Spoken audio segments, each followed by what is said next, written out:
سے ان سے یہ کہہ دو کہ تمہاری مت ایک بشر ایک میں تم جیسا مطلقاً، اب دیکھیے درس مطلقاً میں پھر بہت کچھ ہے، میں مطلقاً تم جیسا ایک بشر نہیں، اگر میں مطلقاً تم جیسا ہوتا تو پھر میدان مباہلہ میں تم جیسوں کو بھی لے جاتا۔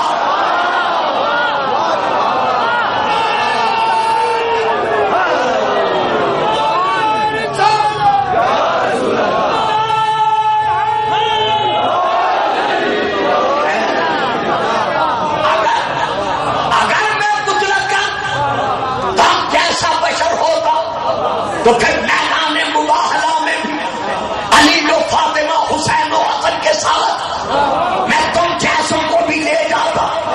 اگر میں مطلقاً تم جیسا ایک بشر ہوتا تو پھر مسجد نبوی میں کھلنے والے دروازے کھلے رکھتا۔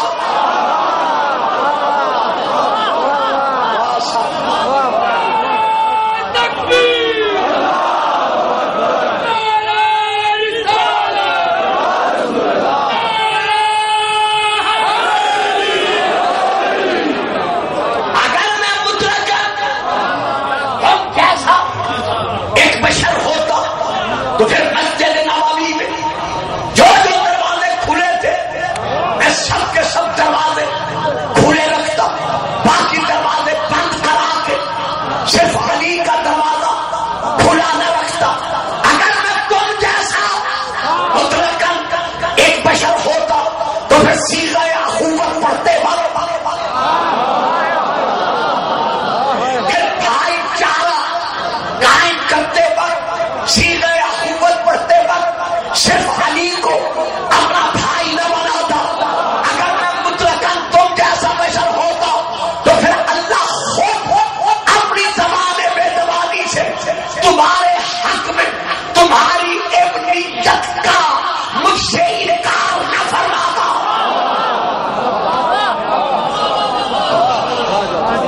فکرہ نہیں لیا گیا، میں پھر آپ ذرا کے کرسیاں سامنے نہیں لاتے، آپ حضرات جی دو چار حضرات ذرا سامنے ہیں، کیونکہ میں نے ابھی بات کر دی ہے، آپ تو لفظوں میں ہی خاموش ہو گئے۔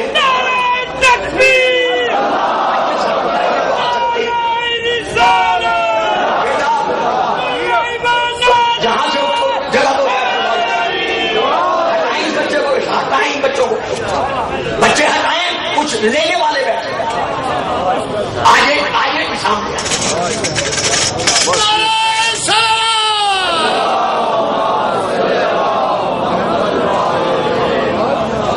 دیجیے صاحب، معاف رکھنا میں فکر پھر دے رہا ہوں، توجہ چاہتا ہوں اس فکر پر۔ ہاں بڑی مہربانی کیا، تشریف لائے، آپ کی بہت مہربانی، کیونکہ مجھے ابھی بات کرنی ہے تو اس طرح خاموش ماحول میں کیسے میں آگے بڑھ سکتا ہوں۔ دیجیے میں فکر دے رہا ہوں، اگر میں مطلقاً تم جیسا، بیٹا یہ آپ ذرا دیکھیں گے میری طرف، کیونکہ اس فکر میں بہت کچھ دے رہا ہوں۔ اگر اب میں مطلقاً کا کیا ترجمہ کروں، یعنی سراسر بالکل ہو بہو اگر میں تم جیسا ایک بشر ہوتا، یعنی جیسے تمہاری بشریت ہے اگر ویسے میری بھی بشریت ہوتی تو لیجیے ذرا فکر مشکل ہے، تو پھر اللہ اپنی زبان بے زبانی کے ساتھ میرے حق میں تمہاری ابنیت کا انکار نہ کرتا۔ اچھا چلو اب میں آیت پڑھتا ہوں، آپ چپ کر گئے، سارے ہی چپ کر گئے سوا دو تین بھائیوں کے۔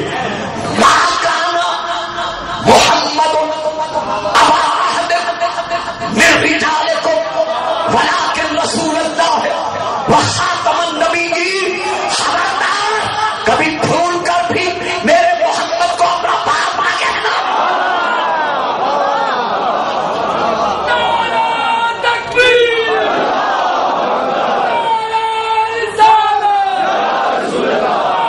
بٹھا دے جی بچہ، بٹھا دے، دکھائے بچے۔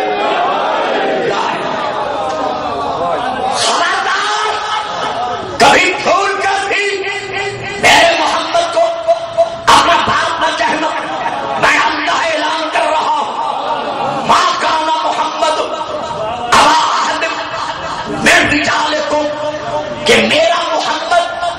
تمہارے مردوں میں سے کسی کا باپ نہیں.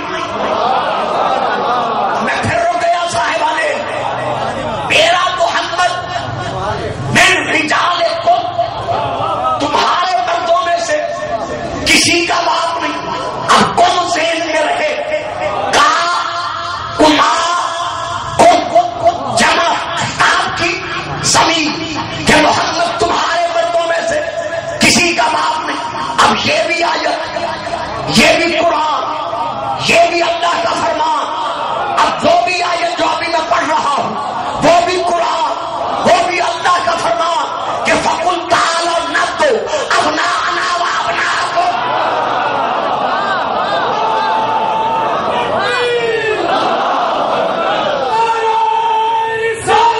یا رسول اللہ، صاحبان گجر خان، مجھے علم نہیں ہے آپ کے مزاجوں کا. میں بڑا درویش و خطیب ہوں. جو نعرہ نہیں لگائے گا میں اشارہ کروں گا کہ اسے نعرہ نہیں لگایا. پھر خفانہ ہو جانا کہ گلفام صاحب نے یہ کیا کہہ دیا. کمال ہے عشق نبی کا جذبہ ہو اور پھر منہ سے نعرہ رسالت کی آواز آئی. اللہ اکبر. یا رسول اللہ، جیو سلامت رہو. یہ جذبہ عشق سلامت رہے. میرا حبیب ان نصارہ سے کہہ دو، فقل کہہ دیجئے کہ تعالو آؤ نعبد ابناءنا وابناءکم، ہم اپنے بیٹے بلاتے ہیں. واہ جی واہ جی، ہم اپنے بیٹے بلاتے ہیں اور تم اپنے بیٹے بلاؤ. اب وہ بھی آیت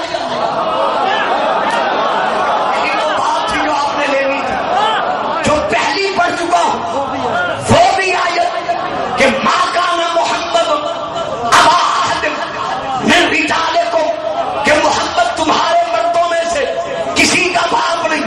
وہ بھی آیت، یہ بھی آیت، وہ بھی قرآن، یہ بھی قرآن، وہ بھی اللہ کا فرمان، یہ بھی اللہ کا فرمان. تو ایک اور آیت پڑھ دوں، ذالک الکتاب لا ریب فیہ، یہ وہ کتاب ہے جو اس پر شک کرے گا وہ شقی ہو کے مرے گا.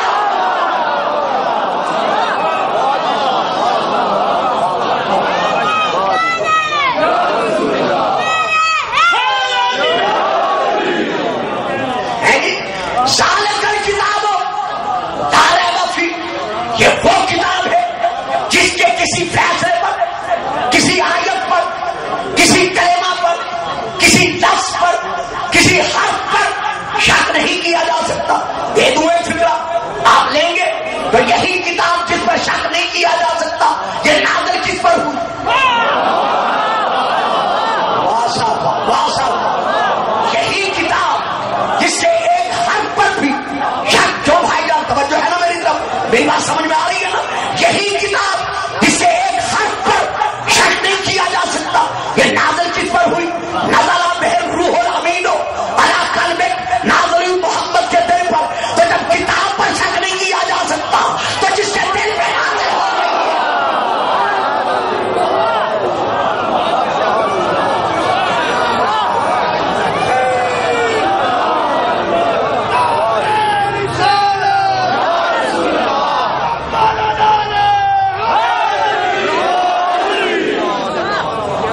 جو فرمائی صاحبان، میری بات سمجھ میں آ رہی ہے؟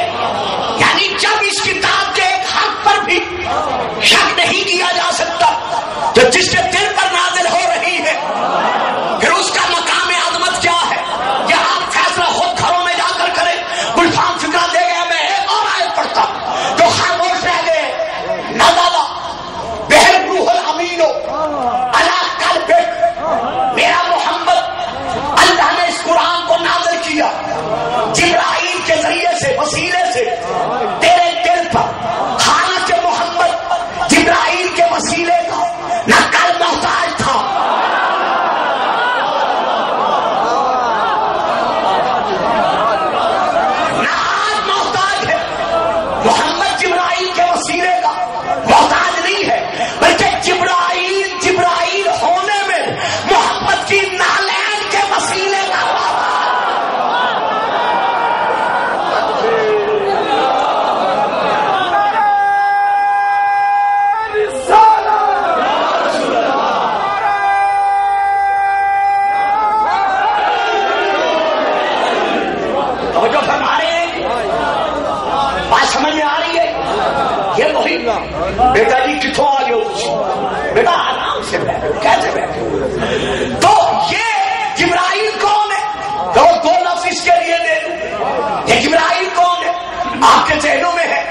یہ وہی جبرائیل ہے جب رسول پاک کے جد اعلیٰ حضرت ابراہیم خلیل اللہ جب آگ میں ڈالے جا رہے تھے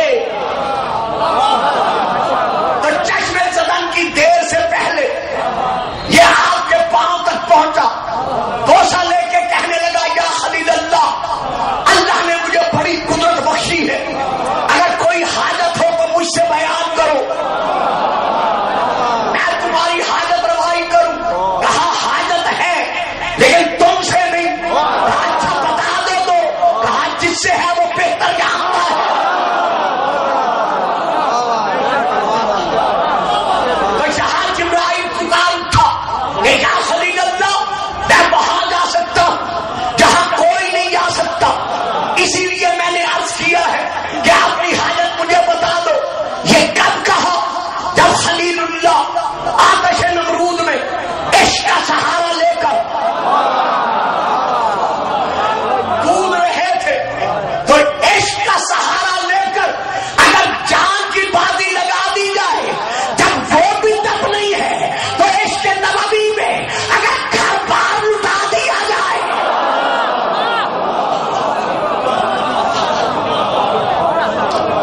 تو جبرائیل نے کہا میں وہاں جا سکتا ہوں جہاں کوئی نہیں جا سکتا۔ پیشانی ابراہیم میں ہمارے نبی کا نور، جبرائیل کی یہ فخریہ گفتگو سماعت فرما رہا تھا۔ جب شب معراج سدرۃ المنتہا پہ جبرائیل رک گئے تو آپ نے زیر لب مسکرا کر فرمایا کہ جبرائیل کوئی حاجت ہو تو بیان کر۔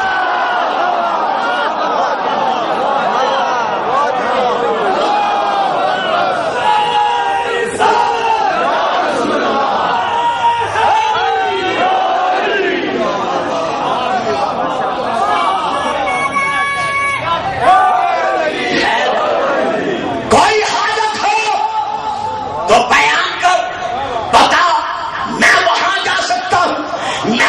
میں میری نالین وہاں جا رہی ہوں جہاں تیرا تصور تک نہیں جا سکتا۔ تو اللہ نے قرآن کو نازل کیا، جبرائیل کے وسیلے سے۔ اب ساتھی صاحبان علم سے توجہ چاہتا ہوں، بات ذرا مشکل ہے، میں بڑی آسان کروں گا لیکن ہو سکتا ہے کچھ اذہان فکری پرواز سے قاصر رہ جائیں، لہذا میں آیت دے رہا ہوں۔ ہمارا رسول جبرائیل کے وحی لانے کا محتاج نہ تھا۔ یہ ہے میرا دعویٰ، اب میں دلیل پیش کر رہا ہوں۔ یعنی رسول کونین، سید الثقلین، جد الحسنین، جبرائیل کے وحی لانے کے محتاج نہیں تھے۔ الرحمن